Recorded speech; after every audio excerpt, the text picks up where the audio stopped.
Hello there, minions. It's Plagen here, and let me first begin by apologizing for my leave of absence from fanfiction reading and all that good stuff. Now, here, as promised, is another fanfiction that I'll begin to read, Cheerilee's Garden. I hope that you all enjoy. So, without further ado, let us begin. The entire theater complex was abuzz with the voices of hundreds of excited ponies, as Cheerilee peeked out carefully from behind the curtains hiding the stage. She saw rows upon rows of ponies sitting in the stands or moving between them, talking to each other as they waited or tried to make one last trip to get some food and beverages before the show. She glanced quickly to the left and saw that the musicians had already set up the orchestra pits in front of the stage. They'd only be needed for a few scenes, but Cheerilee was still glad to have them. Seeing such a big crowd gathered there made her a bit nervous, even though this had been her idea. Almost all the seats were taken, and Cheerilee knew that there was barely enough to accommodate the entire population of Ponyville. The show would be subject to the scrutiny of many pony eyes, indeed. She retreated back behind the curtains, hoping nobody had seen her. She felt that would have been somewhat unprofessional. Everything seemed to be in order as she inspected the stage for the last time. All the props and the equipment were beautifully made, straight from the hooves of masters. Cheerilee had only needed to tell them what she wanted, and they had provided it without any questions, even though certain items may have seemed unnecessary. After all, they didn't know what she had in mind for this night, while she did. She was quite sure some of their props would make even a professional theater jealous. The stage was divided into sections, each denoting its supposed location. This way, they didn't need time or backstage ponies to change the decor after each act, cutting down on the time needed for scene changes. Cheerilee was a big fan of this system, as it meant there was only one less thing for her to worry about. She turned back and headed for the stage, to the left where her students were busy, getting all dressed up. It was total chaos, with bits and pieces of costumes scattered around the room, like sprinkles on a cupcake. At the center of the mess were the Cutie Mark Crusaders, as Cheerilee had come to expect. The fact none of them had sprouted any troublemaking cutie marks yet surprised her more and more each day. "Hey, that's my helmet," SkiddleZIzKewl told Sweetie Belle accusingly. "Yours is over there." "No, it sure isn't," she replied, as she lifted the knightly helmet off her head and held it out to SkiddleZIzKewl to inspect. "This one has a hole for my horn, see?" "Are y'all sure that ain't my helmet?" Apple Bloom said as she scratched her head. "The king wears a crown," the other two snapped back. Cheerilee sighed as she quickly glanced at the other students. Silver Spoon and Diamond Tiara seemed to progress orderly, if slowly, mainly due to how they constantly flourished and admired each other after every article of clothing they put on, and every single brush of their mane. Snips was, to her great surprise, ready and waiting. The fact that Snails was backstage on tech duty might have had something to do with that, she mused. She remained confident that they'd make it in time, as she had had the greatest foresight to start them all in preparations much earlier than any pony would have thought necessary. She had come to know this little group throughout the months, and she was prepared for almost anything. Nothing could possibly go wrong today. She had put too much planning and work into it to see it fail now. She smiled as she envisioned the peace, quiet, tranquility, and relief she'd feel when all this was over. "All right, students," she chimed. "Let me just run through the steps one last time." There was much groaning to be heard across the room, but Cheerilee wasn't taking any chances with this bunch. "If you still have a part to play, but aren't needed on set, come back here. If your role is all played out, exit the stage to the other side. You'll be able to watch the rest of the play from there. That is, if you didn't see it enough already." She paused for a moment to ascertain every pony was still listening, and they all nodded. "If you forget your lines, just improvise, or pick up from the point in the script you do recall. If the pony you're playing with skips some of your lines, don't try to correct them. Remember, we may notice if some pony doesn't follow the script, but the audience won't as long as you keep the dialogue flowing. The fillies and snips nodded again, and Cheerilee smiled at them. Good. Now, get ready. I have to see the opening of the show. So, be ready and on set in no more than 10 minutes. She walked away as the young ponies got back to it, and Cheerilee thought they seemed to quarrel and delay slightly less this time, though that was probably just her imagination. The last one she had to check up on was Snails, whom she'd put backstage due to his absolute inability to do even the most basic of anything acting. All he'd have to do there was listen for certain cues and then carry out one specific action. She had even written down all that he had to do on a list that was easy enough to follow, even for him. Up to this point, he'd done okay during their practices, but you never know. She gave him a few reminders, and he reassured her that he wouldn't let her down, all the while wearing that idiot grin of his. Cheerilee sighed as she went back to the main stage, resigned to the fact that she'd have to leave this one up to fate. She was pleased to see the other ponies already gathered and in position when she got there, all of them sitting around in a U-shaped table, an open end which was pointed out to the direction of the crowd. Applebloom was dressed up as someone of royal descent, a shining crown on her head and a regal mantle flowing down from her shoulders.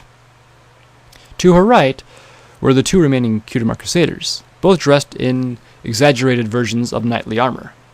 Sweetie Belle's was colored as white as her own coat, while Scootaloo's was a bright red. Considering this glaring difference in color, Cheerilee wondered how they could possibly mistake each other's helmets for their own anyhow. They looked heroic and chivalrous compared to the two ponies on the other side of the table, which was exactly the idea. Silver Spoon's costume was pitch black, while Diamond's tiara's was a deep purple. The style of their costumes was likewise different from the two knights. They both wore something more akin to a courtier's dress or a diplomat's gown than a warrior's armor. Mean looks were being exchanged all over the table, and Cheerilee couldn't decide if they were genuinely trying to get into character, or if it's the natural animosity of the Cutimark Crusaders towards the other two fillies was at work here. The only acting pony who wasn't on stage yet was Snips, but then again, he wasn't even in the next scene.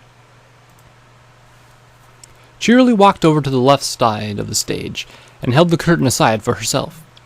The leader of the orchestra immediately spotted her as she emerged next to him and raised an eyebrow questioningly.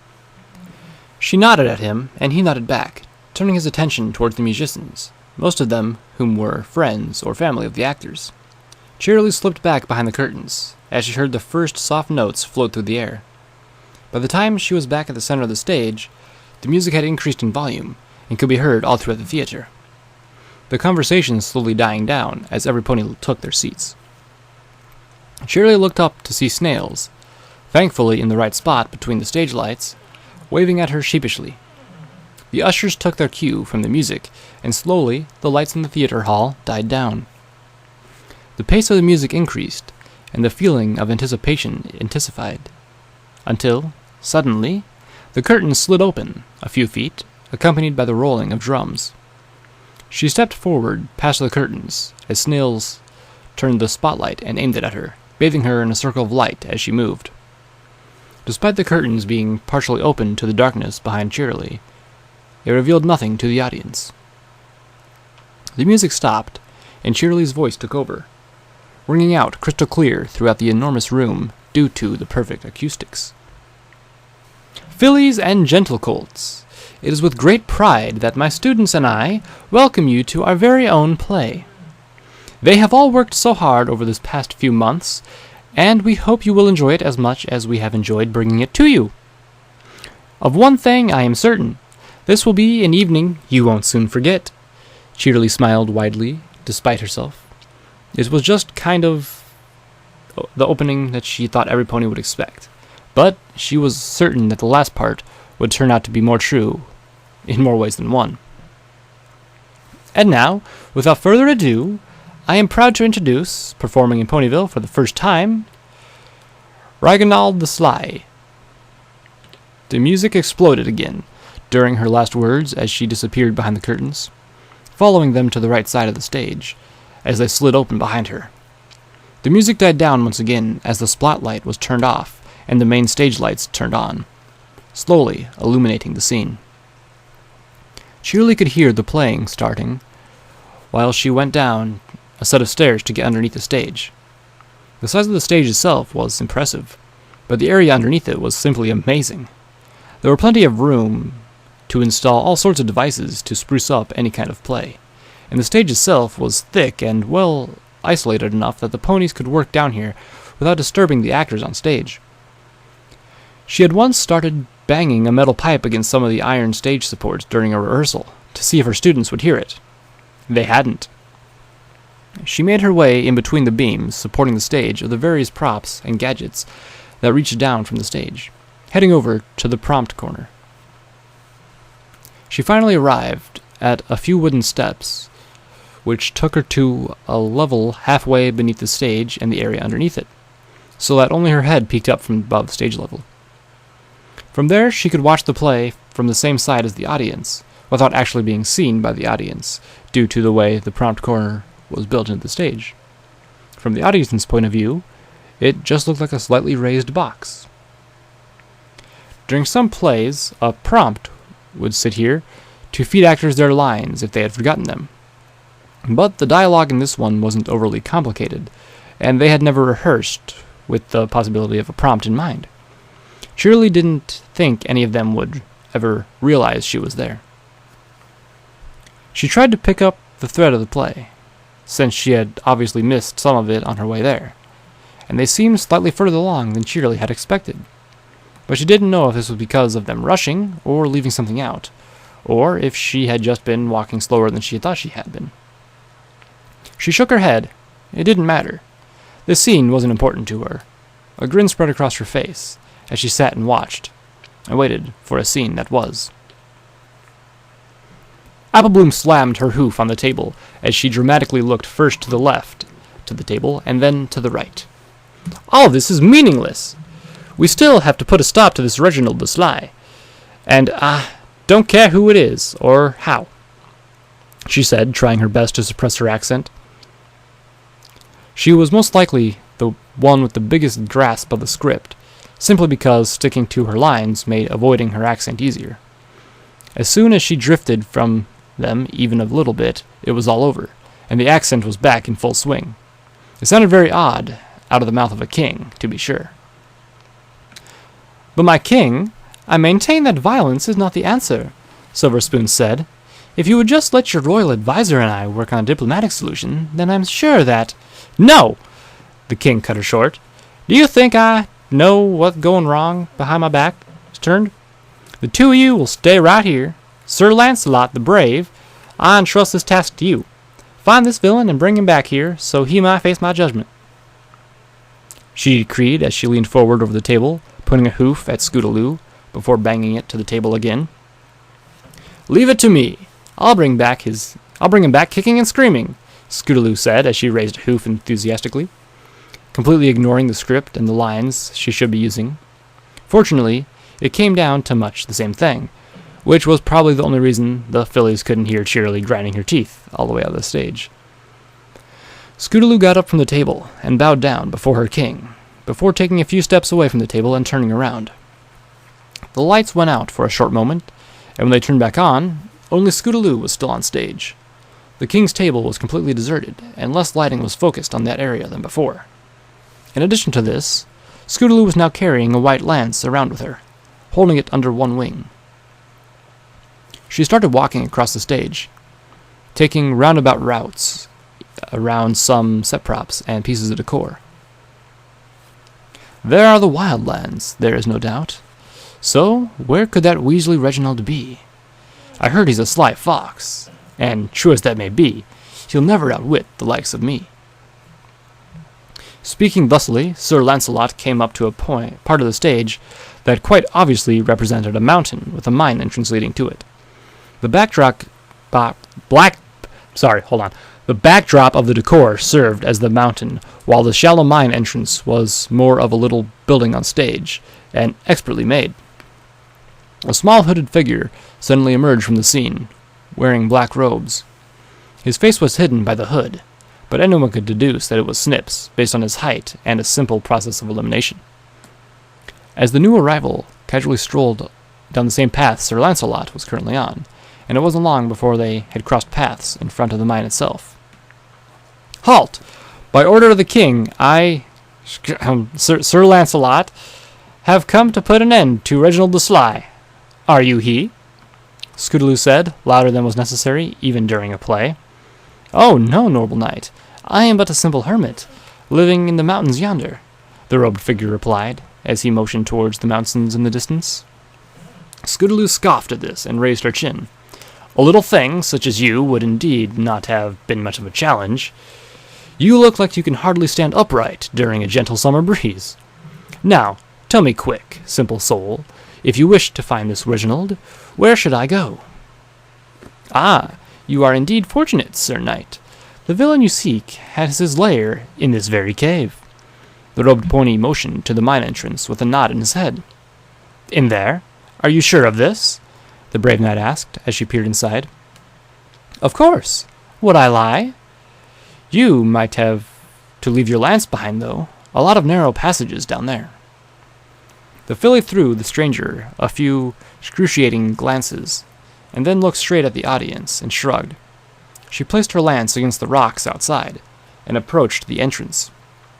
"If I don't find him in there, I'm coming about here, and kicking your flank," SkiddleZIzKewl said again, interpreting the script liberally. As soon as she stepped into the darkness, Snips sprang into motion and pulled a rock away to reveal an old-fashioned lever hidden there, not unlike those used to change the direction of train tracks. "Hey, it's a dead end in here. What are you playing at?" SkiddleZIzKewl's voice came echoing from inside the mine. Upon hearing this, Snips pulled a lever into a neutral position, and at once a metal gate slammed shut over the entrance of the mine. SkiddleZIzKewl's helmeted head reappeared in the light as she looked at the metal bars in front of her with fake astonishment, shaking them violently with her hooves. "What is this trickery?